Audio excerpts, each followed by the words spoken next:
Hey guys, okay. I hope you're well. I am going to record this class for you because you missed last night's class. So, for those of you who missed last night's class, this is specifically for you. We had a great class on Tuesday night, June 21st. It was an amazing class.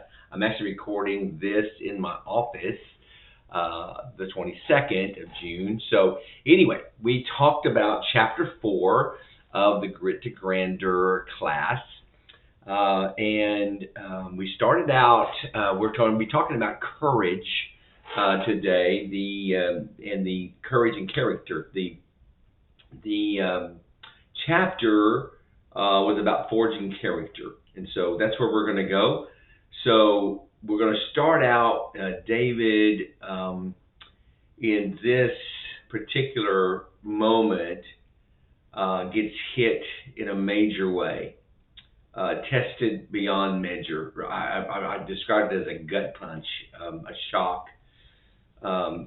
shock of fear, anxiety, major adrenal overload, all kinds of shock. He's in battle. He's with his army. They're out to battle. They're coming home. They've got spoils. They're expecting to be with their wives and see their kids. And when they get to where they're at, and when they get to their home, I think it was the Amalekites had taken all the spoil, all their assets, including their wives and their kids.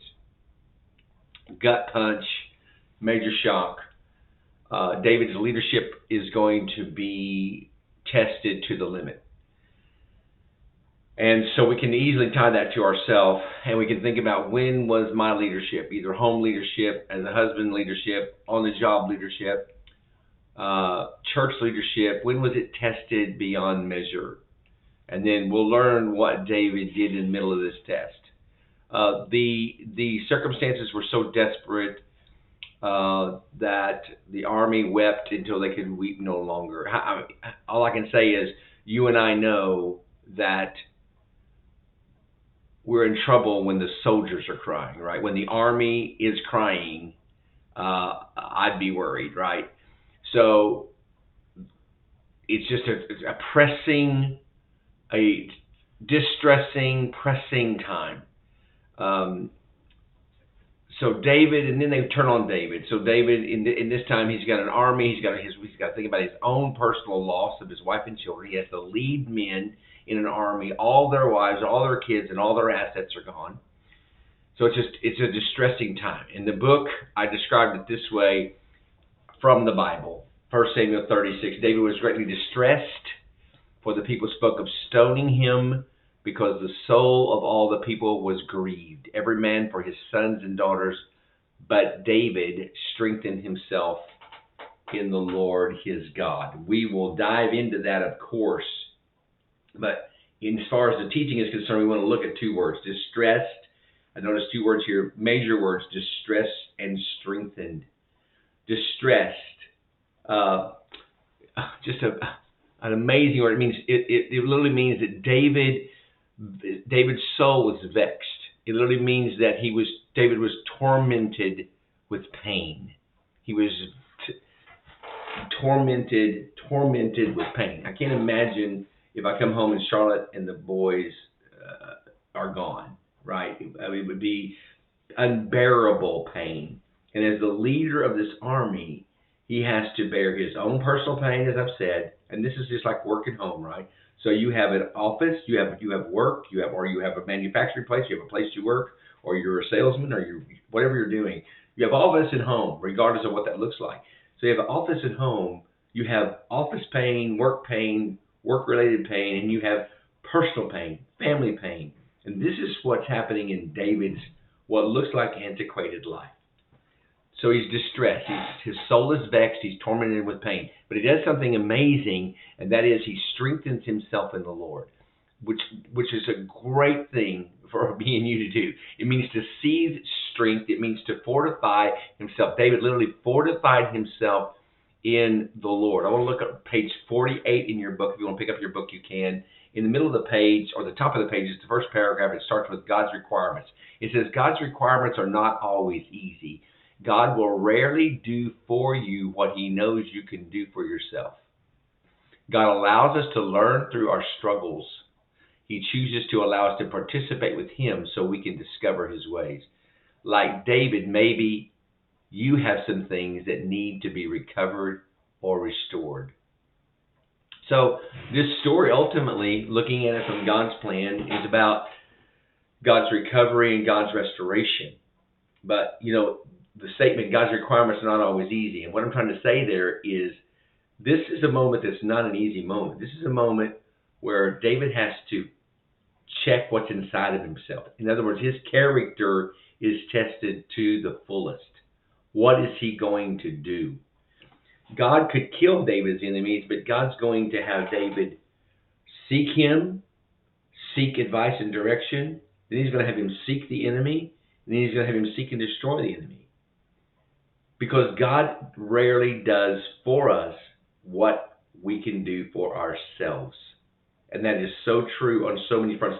Christians really like God to do their work for them. And they really want God to handle all their problems. And then when He doesn't, and maybe you're one of those, we get aggravated with God why He doesn't do what He should do. Now, under David's struggle on page 48, it says this.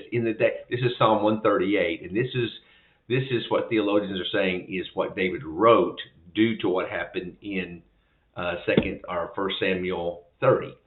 So this is his reply from his heart from that. In the day when I cried out, you answered me and made me bold with strength in my soul. Remember, the word distress means his soul was vexed.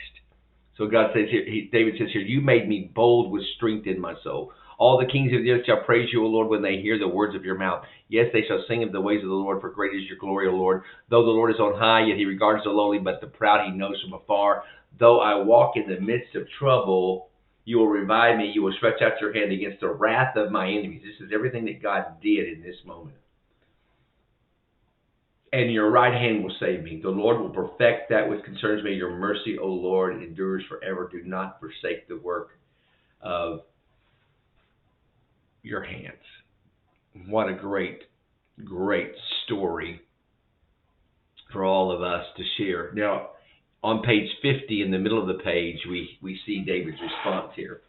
He says, but David found strength in the Lord his God. Then David said to Abiathar the priest, the son of Ahimelech, bring me the ephod. Abiathar brought it to him, and David inquired of the Lord, shall I pursue this raiding party? Will I overtake them? Pursue them, he answered. You will certainly overtake them and succeed in the rescue. So what can we take away here? We take away the reality that David, first of all, David positions himself to seek the Lord. I pray that you and I would learn to do that sooner than later.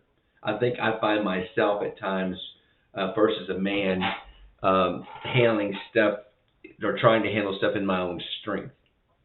And then when I'm exhausted then I run to God. Now, what I'm saying is I run to God every morning, and I'm good at that. But during the day when I'm working in work mode, handling stuff, and something comes at me, to say that I just automatically cast all my cares on the Lord and dump all that off, I sometimes don't. I sometimes respond with aggravation, not publicly, but internally. And or I get troubled in my soul, or I try to deal with it myself, or I go like a man, I'll go internal, then I'll think about it. And if I go internal too long, a man that can't handle an internal problem only goes external. When he goes external, it's with anger. And I'm a typical man. I'm a man just like everybody else, and I have to remember, run to the Lord. I have to remember, cast all my cares upon Him.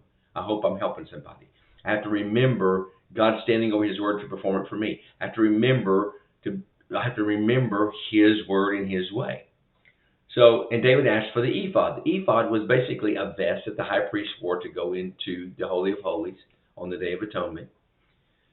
Theologians and historians say that the ephod had two main, I don't know how to say it. It had two main reasons they wore it. They wore it on the Day of Atonement as a vest, as part of their priestly robes, and then it had some sort of an ability to, when asked oracle questions to God through the vest, God would somehow answer. Now, in this situation, David is kind of always an exception, because in this situation, The theologians say the vest had a way of answering only yes or no questions. So I guess there was something that happened within the vest to indicate what they were supposed to do. And this we see here, David asked a direct question to God. Maybe we should learn from this. Shall I pursue this raiding party? Will I overtake them? Pursue them, he answered. So God answered. I don't know whether David asked it like, shall I overtake them? Shall I pursue? And it was a yes. But here's what he said. Yes, you will certainly overtake them and succeed in the rescue. So God obviously spoke this to David either in a way he understood it, in his spirit. Somehow David understood it. But again, God's not going to do for you what you do for yourself. So David he goes to God. He has to ask of God. He has to have the faith to go into battle. He has to have the courage to fight the battle. He has to actually go into the battle. He has to bring every soldier home from the battle. And so these are things that, yes, you can get direction. Yes, you can get God to do certain things for you, but God's going to have you do the fighting. And you need to learn that, and we need to learn that. So here's the principle. God does not fix every problem. And some things are not in his control, but only your control. I'll just use a simple example. If you have indigestion, do you pray or stop eating spicy Doritos, right? Which one what do? You do both, right? You stop the natural and you inculcate the spiritual. You ask God to help you with the indigestion. You stop eating the spicy Doritos, and you'd be surprised if you stop eating the spicy Doritos and the lasagna that has tomato sauce on it, the indigestion goes away. God's not going to remove the stuff. Now, God may give you one miracle, but if you keep doing the same thing, he's eventually going to teach you, right? So what does God do? He gives wisdom and miracles. And this is what he did with David. He gave David the wisdom to go, and then he gave David the miracle because he went. And that's what you and me need. And God will do that. My phone is going off. So anyway, so God gives wisdom and God gives miracles. So with regard to character, this moment tests David's character to the limit. Is he going to fall? Is he going to falter? Is he going to quit? Is he going to... What is David going to do? Well, David did the right thing. In the middle of his character, he responded from his heart. He reaches out to God. He reaches out to God. So here's the question when you're distressed, stressed, and troubled. What happens in that situation? I used to have a 66 Ford Mustang. The first question under the Mustang, I had a 4-speed 66 green Ford Mustang. Beautiful car. So fun to drive. But the question was always, what's under the hood?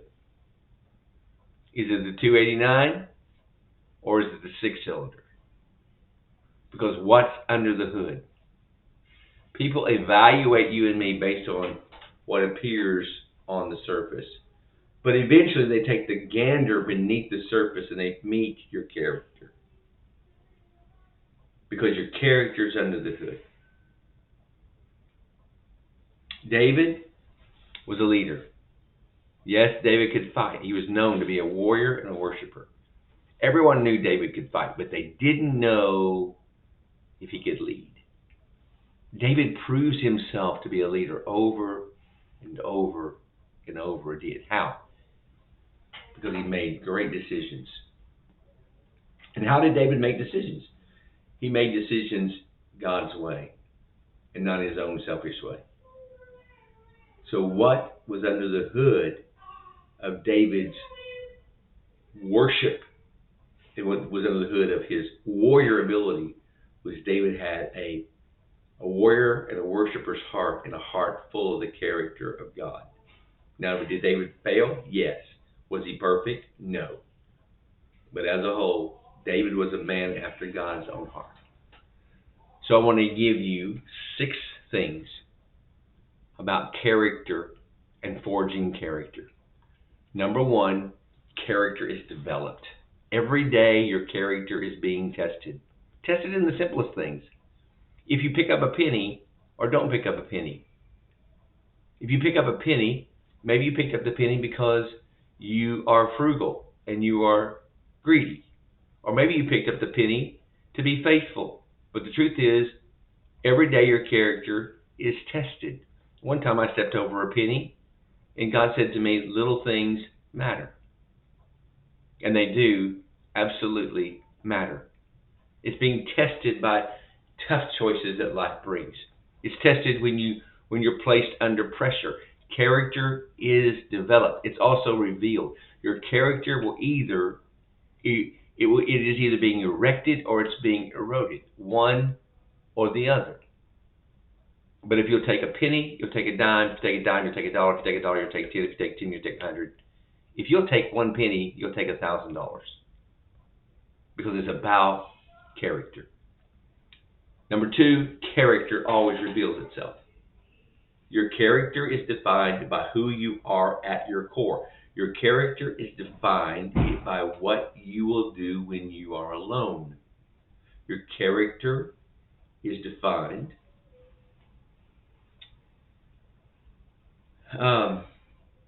your character is defined by what you would do if you thought you wouldn't get caught. Your character is defined by what you wouldn't do if you would get caught. Because if you would do something, but you wouldn't do it because you got caught, then your character is defiled. Right? So character is huge.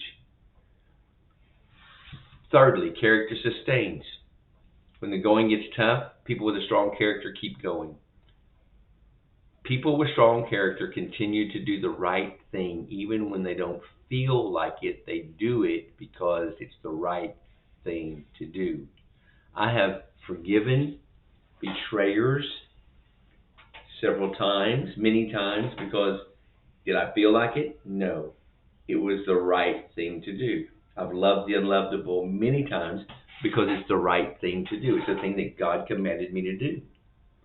So character, God-given character, sustains you along with the Holy Spirit, right? Number four, character leverages failures. People with strong character understand that failures aren't final. They're bumps in the road and they're great learning experiences. Therefore, they extract lessons. People with strong character extract lessons from every failure. Number five, character holds you.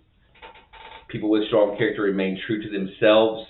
They stand for what they believe in. They stand within their values, even when they face opposition and adversity. Character is forged in the crucible of adversity. Character is forged in the crucible of adversity because adversity will shift you or tempt you to make the wrong decision based upon your feelings. And number six, character maintains humility. When people with strong character achieve success, they remain humble because they stay grounded. It prevents them from falling from a high place of their own monument. Character maintains humility. Success is a far greater temptation than failure. So I've learned, and I'm not overly successful, but I've learned to remain humble because the accolades, the applause of people doesn't last long. Everybody has seasons. You don't stay popular forever, and people forget who you once were very quickly. So when you know who you are, when you know you're God's man or woman, and you know what God expects from you, that's where your character is developed. And that's all I have, and that's all I taught last night. For those of you who missed the class, we're going to read chapter 5 and 6 for next week. We're going to read 2 Samuel chapters 11 through 16. and we're going to do the study guide in both chapters. If you're just listening into this, maybe you just found this video somewhere, we are studying from the book called Grit to Grandeur. The author is Thomas McDaniels. We're in chapter 4 in this video. You can jump right into chapter 4, watch this video, and do that lesson, and do the study guide, and keep on reading. If you want to join us in chapters 5 and 6, then you can do that. I'm so glad you're in my life. I'm so glad that you're taking this class, and I'm so glad to be able to serve you. I will see you next time, either right here on Grit to Grandeur or one of my other online classes at TMMI Ministries. God bless you.